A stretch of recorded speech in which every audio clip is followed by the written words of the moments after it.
I might lose my farm because of the government. Regarding all these farmers that are now crying about possibly losing their farms because they voted for Trump, I'm going to try to get through this without crying.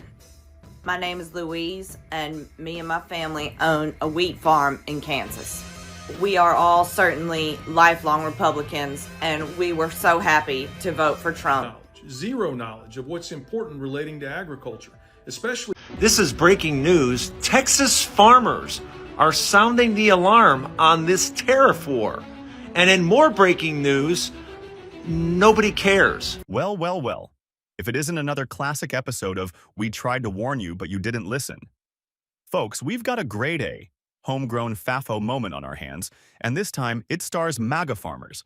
People you'd think would have a knack for spotting a bad deal, considering their entire livelihood depends on precise calculations, smart planning, and knowing when to hedge their bets. But apparently, when it came to casting their ballots, the math just wasn't mathing. These farmers, many of whom proudly hitched their wagons to Trump's campaign, convinced they were sticking it to those people, you know, the ones their favorite news channel blames for everything, are now waking up to the brutal reality that they themselves were on the menu all along. And let me tell you, their buyer's remorse is serving up some of the juiciest content on the internet right now. Maybe y'all saw the news out of Nebraska today. Apparently our entire state is going to go bankrupt in 2 quarters. Me and my husband owned a cattle ranch here, and I can confirm that all of the cattle ranchers here overwhelmingly voted for Trump. We support him. We voted for him. Something like 70% of our entire workforce is undocumented immigrants, and they straight up are not showing up for work anymore. They have all either fled the country, fled the state. They don't want to get raided while at work, so they have just moved on to work somewhere else. And straight up, we are going to go bankrupt now. We are going to go bankrupt. And, yeah, we voted. We knew that the immigrants would get deported and he was coming after immigrants, yet we still voted for it. Overwhelmingly voted for our own demise. I was talking to my husband last night, and I have to admit that it seems a bit foolish now when you think about it like that we voted for something that is now putting us directly out of business. farmers are not stupid. If you have the ability to manage a farm and understand the weather, the climate, your machinery, the chemistry that goes into your crops, you are not a stupid person. You're just not. And especially when you come from generational farming, you have the ability to look ahead and predict what you need to survive. And so when you have two candidates where you have Kamala Harris on one side giving you a whole fucking list of shit that she's going to do for you and make your life better, and then you have Trump on the other side who can't even come out with a normal sounding sentence, and you still vote for that guy and you are a farmer, you are either racist or sexist or both. And they're only crying now because now they are being treated exactly how they voted for other people to be treated. Karma didn't just knock. She kicked the door in without so much as a howdy. And in record time, too. Turns out, when you bet the farm on a con man, you end up with a barn full of regret. Just weeks into Trump's second term, the internet has turned into a confessional booth for MAGA farmers and their sermons. Nothing but panic, disbelief, and the slow, painful realization that they played themselves. What was once unwavering support is now sounding more like a county fair horror story, except instead of winning a prize pig, they've won economic disaster. Why exactly would Trump be doing this to farmers anyways? And I'm guessing 99% chance it's because he wants to bankrupt farms so his corporate buddies can come in and do a land grab. Basically what you have been seeing the last few years, major companies buying up a bunch of rental houses and jacking up the price of rents, and it's all going to corporations. It's probably something similar to let these farms go to foreclosure and his corporate buddies be able to come in, swoop them up, and now you've got bigger companies involved in more of our day-to-day food. Well, well, well. If it isn't another classic episode of We Tried to Warn You, but You Didn't Listen. Folks, we've got a grade A, homegrown FAFO moment on our hands, and this time it stars MAGA farmers. People you'd think would have a knack for spotting a bad deal, considering their entire livelihood depends on precise calculations, smart planning, and knowing when to hedge their bets. But apparently, when it came to casting their ballots, the math just wasn't mathing. These farmers, many of whom proudly hitched their wagons to Trump's campaign, convinced they were sticking it to those people, the ones their favorite news channel blames for everything, are now waking up to the brutal reality that they themselves were on the menu all along. And let me tell you, their buyer's remorse is serving up some of the juiciest content on the internet right now. This is breaking news. Texas farmers are sounding the alarm on this tariff war. And in more breaking news, nobody cares. Yeah, I don't know if it's just me or maybe it's some of you too, but as far as farmers sounding the alarm, I don't care. I have to admit, I don't care at all, because the last time Donald Trump was president, 100,000 farmers across the country lost their farms. Yeah.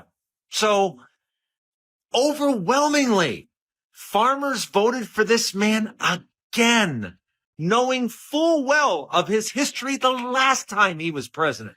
So from me to you, farmers, I don't care. I don't care how bad things get for you. I don't care if you lose your farm. I don't care if I don't care. At least I don't care to hear about it. I really don't. Because this is exactly what you voted for. And you're going to get what you voted for. You're going to get 4 more years of Donald Trump not giving a damn about farmers whatsoever. So enjoy. Well, farmers and ranchers, as if it wasn't bad enough that we're going to see tariffs on our products from the likes of Canada, Mexico, China, and possibly even the European Union, President Trump announced today that he thinks it would be a great idea to tariff the products we're sending out of our own country. Hey guys, my name's Will. This is the Back 40, and let's talk about it. Before I show you the President's Truth Social post from this morning, one that's going to give you great consternation and maybe even a crinkling of the nose, let's talk again about what we're already facing in rural America in the areas of agriculture, farming, and ranching. We've talked before about the fact that the Chinese are much better prepared for tariffs this time around. Last time, they had a disease going through their pork population, which made it nearly impossible for them to refuse American pork products, and they had no reserves, and not a great relationship with Brazil, which meant that they still had to buy American soybeans and corn to meet the needs that they had. This time around, that's simply not the case. They have no disease in their pork population or in any other livestock population. And in addition to that, they have a nice, cozy relationship with Brazil, to the point that they've gone from purchasing 13% of their agricultural row crop products from Brazil to over 40%. Additionally, our earlier threats to Canada and Mexico, which should play out this week, that we were going to tariff items from their country, led to a patriotic response where they're buying 27% less in American agricultural products than they did before the tariffs were threatened. And now we have a situation due to the fact that the president and J.D. Vance were so disrespectful to President Zelensky in the Oval Office that, yes, even our allies in the European Union are talking about using agriculture as a way to get back at our failed foreign policy. And I'd be remiss if I didn't also talk about the fact that, well, I'll tell you what, let's just wait on that one. Let me show you what the president said today. Well, add on to all of that, this little gem from the president this morning on Truth Social.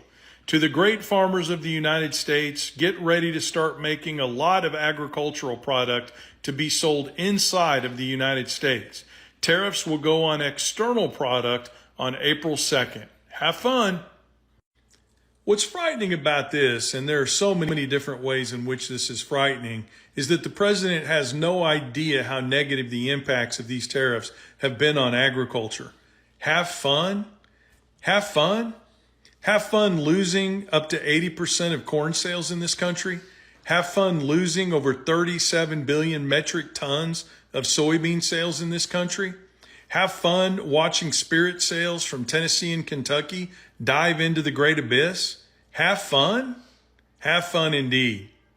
But what really concerns me about this post is that it appears in the post that the president is saying that he's actually going to place some kind of tariff or fee on products leaving this country, not being generated by the foreign government receiving them, but being generated by our own government as well.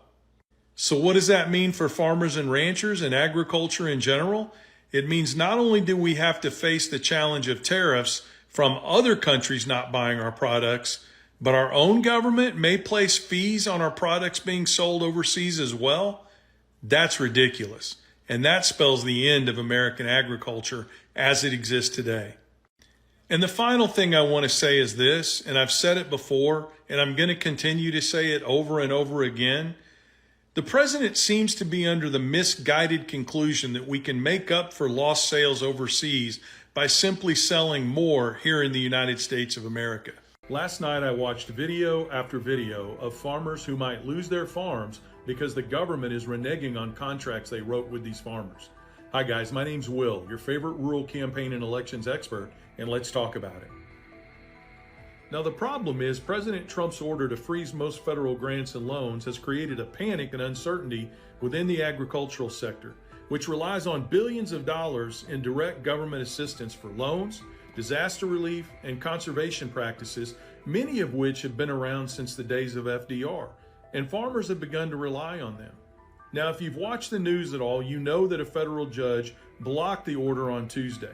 The problem is, and what the media isn't telling you, is that farmers and ranchers over the last week to 10 days have begun to receive letters telling them that the government may not be able to live up to the promises they made in these signed contracts with farmers and ranchers to improve conservation and increase productivity on the farm. Sadly, I watched one cattle farmer video last night in the state of Missouri where he said that he's going to fall $80,000 short in funding because the government promised him that if he and his family invested in good conservation practices, they would support his efforts with grants and loans.